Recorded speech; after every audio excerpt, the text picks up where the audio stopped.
Hey everybody, this is Jim at SP500chart.com using time-honored techniques to understand modern markets, featuring daily technical analysis videos of the S&P 500 index.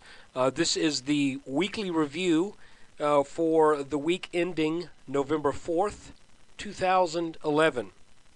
And I want to remind you that SP500chart.com and this video are for educational purposes only. Nothing stated at the site or in this video is intended to be used as investment advice.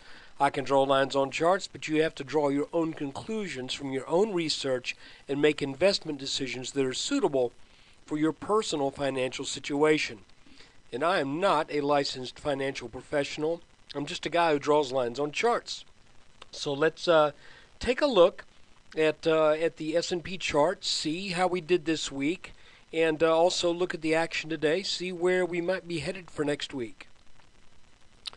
Okay, before we get into this and start looking at the actual last 5 days, the week in review, I want us to briefly, real quickly, remind ourselves where we stood coming into this week. What was the basic setup? And the setup is that off of this 1080 low back in early October, there was a huge breakout move that also got over a fairly long-standing resistance line right here. And I say that's a long-standing line. It's kind of hard really to know exactly where that line should be drawn, but I drew this because that is the tallest peak as it relates to this top of the right shoulder here. I hope that makes sense. So in other words, if I drew it here, then it's down lower. If I draw it here, it's down lower. This is really geometrically the tallest peak in this little area of volatility that took place August through September and into very early October. So once it got over that line, pardon me, I've got a Ricola in my mouth. If you hear this clicking sound, that's what it is. Once it got over this line, went sideways for a bit, then it kind of established a rising pattern. Now, whether or not you want to go with this line and say this was a rising wedge, I'm not really comfortable with that because there weren't any touches early on. I am pretty comfortable with defining this as having established a channel. The top was a little ragged, but you've got enough touches on the bottom for that to be the case. And what also makes me feel that was the right call is the action that we saw this week. So, by the way, this purple line right here is the neckline of the head and shoulders top. Again, I'll remind you what that looks like. If the server will go, there we go. Left shoulder, head, right shoulder, breakdown, crazy volatility, channel up that I believe amounts to essentially a back test on this broken neckline. That is typical behavior. And if you saw the video yesterday, I'll tell you what, I'll go ahead and show you the charts right now. We're going to take a quick look at the Russell and the Dow Industrials. Here's our Russell 2000 index. There's our neckline, and you can see that the back test on that neckline was absolutely picture perfect. And then the channel that was going up into that neckline broke. Let's look at the Dow Industrials. We've got a little bit different shape here. We have a rising neckline, but you can see, there it is. It's not a totally symmetrical pattern, but there it is, the big breakdown, and then the rise back to that neckline, and then a break in the channel that had been established going up right here. That broke after the neckline touched. Going back to the S&P now. Looking now on a 15-minute chart, we're just looking at that rising channel between these blue lines right here. Now you can see the S&P got over its neckline a little bit, and I think that's probably attributable uh, to one of two things. The S&P is a broader basket of stocks.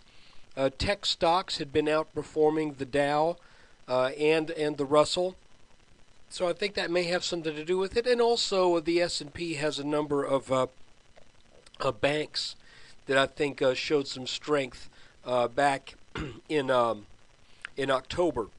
But what happened is, right at the time the S&P made this top, which was about maybe about 1% or so over the neckline. When it made that top right there, that corresponded, that very peak right there, corresponded to the pullback to the neckline in the Dow and the Russell 2000. And when that happened, I made the comment in the videos that the markets should turn back from this point. And the very next day, they did. They did again, and then there was a big move down that also took out this bottom line in this ascending channel. Now, you know, we've talked a lot about the strong tendency of channel lines when they break, creating and setting up a back test. So a rising channel, when it breaks to the downside, will typically set up a back test where the stock or the index will rally back to that line and then be turned back. So it's really interesting what took place this week. And to make a long story short, this week went very well from a technical analysis standpoint. I think just about everything happened on cue that I can recall. No real surprises.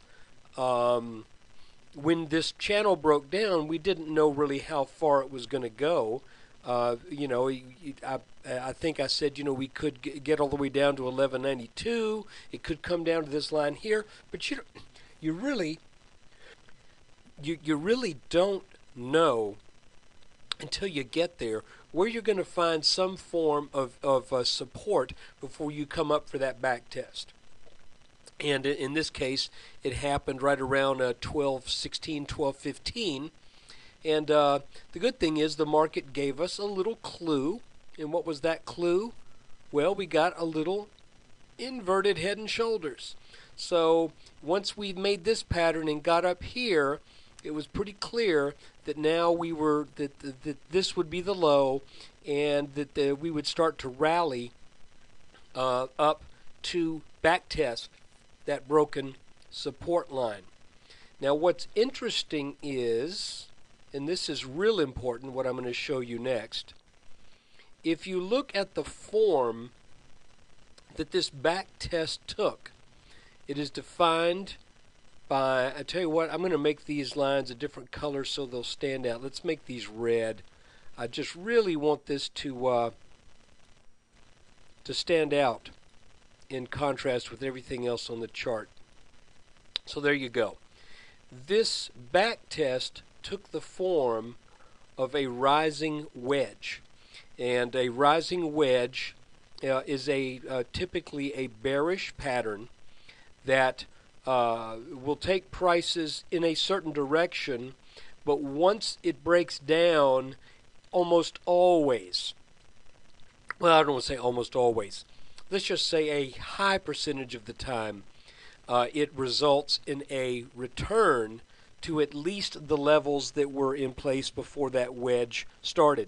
You'll find these wedges are very common as bear flags or as bull flags. And of course, since this one is pointing up, it is a bear wedge, even though the move, you might think to yourself, well, wait a minute, why is that a bear wedge? I could have bought the S&P down here at 1218, 1216 and sold it at 1263. What's bearish about that? Well, there's nothing bearish about that. The bear part is in what this sets up, okay? So it's called a bear wedge because they form a lot of times in bear markets or after swift down moves. So this is what happened. we had this pattern form over 3 days, and starting on the 1st of November. That would be Tuesday, Wednesday, and Thursday. Yesterday, I mentioned that it looked as if there was a little additional wedge pattern that was tilted up a little higher. And that wedge pattern kind of took it over this top part a little bit right here. And you know, I've seen enough of this now to where I realize when you start to get those little breaks up here, sometimes that, especially because of this wedge pattern, that just looked to me like this is people chasing. This is just chasers, just folks. This is pardon. I hate to say this. I don't want to impugn anybody, but that was dumb money. You know, that was dumb money up here, and because that was headed back for a back test of this broken rising channel line. And someone who knows about charts know that's not when you buy, that's when you sell. So yesterday I actually sold short right in here. Actually didn't get the very top here because frankly that getting above the pattern there was not an expectation. But I held that, and then today I sold that short position. It was in an ETF, a short ETF. I got out of that on this little bump here that was very near the day lows. So nice little trade, nothing huge, but picking up a little pocket change here and there, so to speak. So what worked this week was the call for the strong sell-off on the tag of the neckline that started on Monday and really picked up on Tuesday. And then when we started to identify this rising wedge, which I mentioned on the video, I believe, at the end of the day on Wednesday, because we'd already had 2 points here, here, here, and here. So everything just this week really worked out well. Now, one thing I want to let you know is that sometimes when you have a rising wedge, it's not unusual to see a wedge kind of pattern develop inside a channel. So what I did this morning is I took that red line that's the top of the wedge and I duplicated it and I made it a green one just so we'd have a different color. And you can see that this green line right here running parallel to this was pretty much where this bounced this morning. And that was one of the reasons why I covered the short position where I did. Because I think this is probably going to, depending upon the news out of Europe, if it's neutral, I think there's a little upward bias still left here. And I could see getting up maybe into the 1260s again, low 1260s.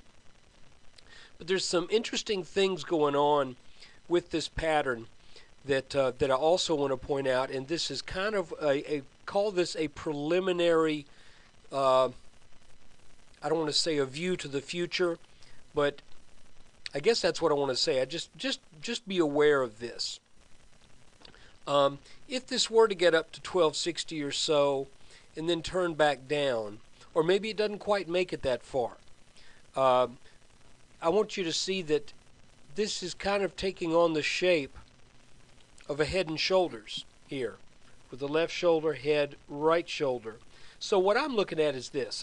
I went ahead and kind of acting on that broad feeling that maybe that's what this is. I snapped this purple line down here.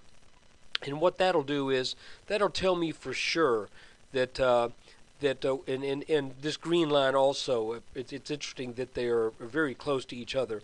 But if the S&P were to trade down lower than either of these lines right here, and especially this purple one, then I would say the S&P now has confirmed that this was a bear flag, and that we're probably going to head back down to the low 1200s. Additionally, if we zoom out a little bit, I want to show you that if that happens, there's also the potential that we have a larger head and shoulders here. So what does that mean? Well, what that means is if this one breaks down and we go and we head down to the, well, it may not be the real low 1200s, but let's say we get down to the 1220, 1218 range, and the sell-off is really strong, then what happens if we take out, let's say, 1210? Okay, just looking ahead next week. Let's say this this bear flag plays out, and we come down and we start to test this line right here. If this line goes, then I think we're probably heading down to the mid 1100s, because that would be the measuring formula from the head of this pattern. And let's say it would break out and break down sometime in the middle of the next week. I'm not saying that's for sure going to happen. All I'm saying is watch this line. If this line does break, then you're looking for a projected move down to the middle 1100s. And I've been saying for weeks now, and it sometimes feel like I've just been talking to the wind, because the markets have seemed to not want to do this. But I've said for at least a couple, 2 or 3 weeks now, I think this orange line down here needs to get back tested. And I think it does. And all of this up here may be the wheels in motion for a move down to the mid 1100s. And finally, the last thing I want to show you is, just like I snapped that little green line here, I also took this top line and snapped it here and ran it, aligned that with this low back down in early October at 1080. So just in case there's some parallel channel support here in the market, that would potentially come into play right about the time that this purple line might get a back test. Again, I am not at this point predicting that this is a head and shoulders top. I'm just saying that so far, and things look about right for that. But until it actually breaks down and comes down to that purple line, only then can we say we may really be dealing with the head and shoulders here. And then it will take that purple line breaking before that would be confirmed.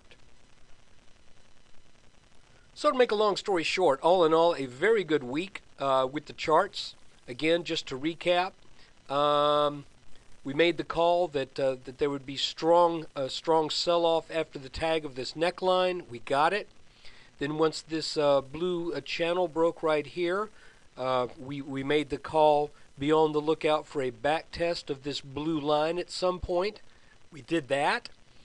We identified a rising wedge pattern on Wednesday, saying look for a break of that bottom line, and that should signify some fairly strong selling. We got that today.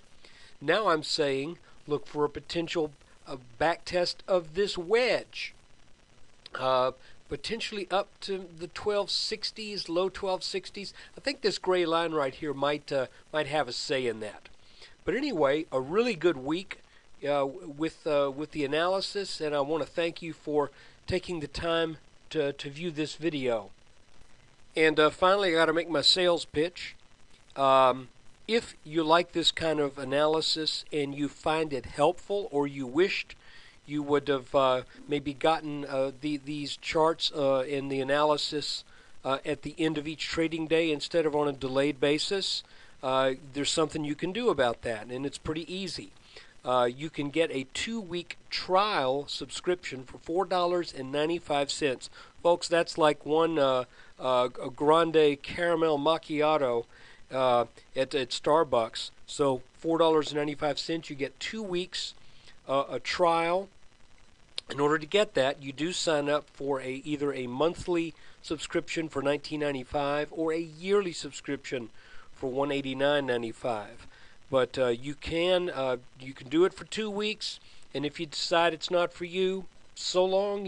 No hard feelings. I will tell you, of everyone who's subscribed over the past month or so, a little bit more than a month now, I've got 95% of the people have decided to continue with their subscription. That is greatly appreciated, and I think that's a pretty strong number. So thank you so much. So anyway, look, stop by sp500chart.com, check out the details. I know it's a little bit of investment, but you can see that even through this volatility, we've been picking up some good things. And I think once we get on a little bit firmer footing with direction, be that up or down, then I think the charts will work wonderfully well, as they have, for a long time now. So look, appreciate you watching the video. Take care. Thanks.